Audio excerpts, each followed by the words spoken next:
Hello दोस्तों, students point channel पर आप सभी का बहुत बहुत स्वागत है।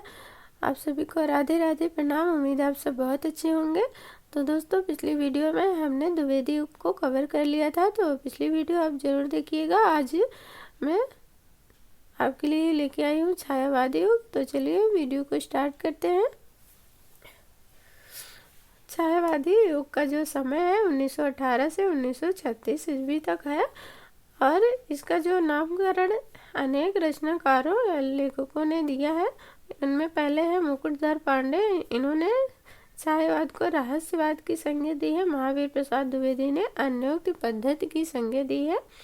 रामचंद्र शुक्ल ने शैली वैचित्र की संज्ञा दी है, और नंद दुलारे वाजपेयी ने आध्यात्मिक छाया का भान इसकी संज्ञा दी है। डॉक्टर नगेंद्र ने स्थूल के प्रति सूक्ष्म का विद्रोह कहा है छायावाद युग को। अब हम देखेंगे छायावाद के प्रमुख जो कवि हैं, जो प्रसिद्ध कवि हैं, प्रसाद निराला पंत और महादेवी, यानी जयशंकर प्रसाद, सूर्यकांत त्रिपाठी निराला और सुमित्रानंदन पंत, महादेवी वर्मा।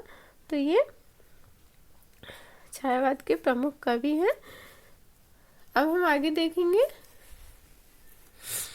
आगे जो मुख्य बिंदु हैं उन्हें देखेंगे। जयशंकर प्रसाद की प्रथम काव्य कृति है उर्वशी।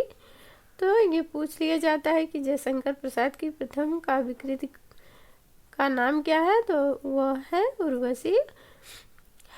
और जयशंकर प्रसाद की प्रथम छायावादी काव्य कृति है वो है झरना, जो 1918 में प्रकाशित है, और उर्वशी 1909 में। और जयशंकर प्रसाद की अंतिम काव्य कृति है कामायनी 1937 में। तो प्रथम काव्य कृति उर्वशी है, और प्रथम छायावादी काव्य कृति झरना है, और प्रसाद की अंतिम काव्य कृति कामायनी है। तो ये जयशंकर प्रसाद के बारे में हो गया। अब हम देखेंगे आगे, सुमित्रानंदन पंत की प्रथम छायावादी काव्य कृति है उच्छ्वास, 1918 की है। और सुमित्रानंदन पंत की अंतिम छायावादी काव्य कृति है गुंजन।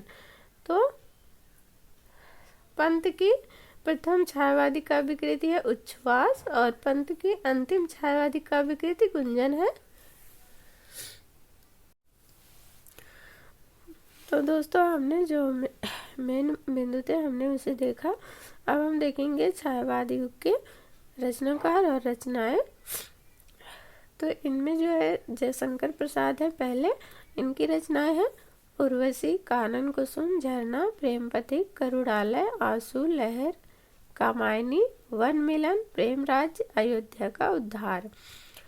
इनकी रचना है प्रसाद की उर्वशी, कानन कुसुम, झरना, प्रेम पथिक, करुणालय, आंसू, लहर, कामायनी, वन मिलन, प्रेम राज्य, अयोध्या का उद्धार।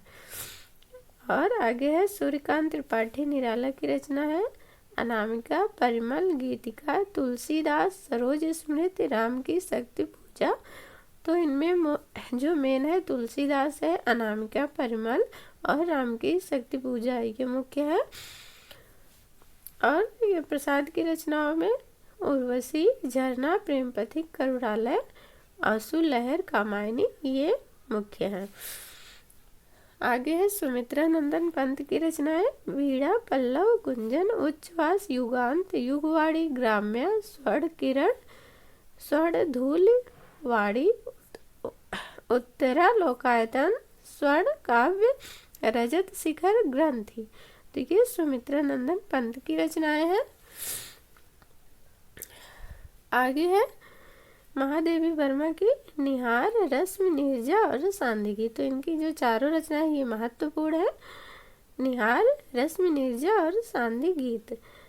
आगे है राम कुमार वर्मा की आकाशगंगा, चित्ररेखा, निशीथ, रूप राशि। और वियोगी हर की है एक तारा, कल्पना, निर्माल्य। तो ये वियोगी हर की है। आगे है माखनलाल चतुर्वेदी की। तो इनकी जो रचनाएं हिम किरीटनी, हिम तरंगिनी, पुष्प की अभिलाषा। तो इनकी तीनों रचनाएं महत्वपूर्ण है, हिम किरीटनी, हिम तरंगिनी, पुष्प की अभिलाषा। आगे है सुभद्रा कुमारी चौहान। इनकी रचना है त्रिधारा मुकुल, वीरों का कैसा हो वसंत, खूब लड़ी मर्दानी, वह तो झांसी वाली रानी थी।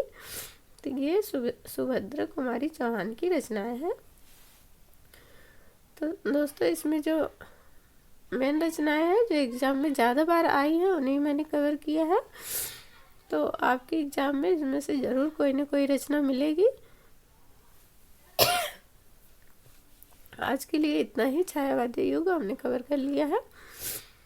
अगर वीडियो पसंद आए तो लाइक, सब्सक्राइब और कमेंट जरूर कीजिएगा। मिलते हैं अगली वीडियो में। राधे राधे।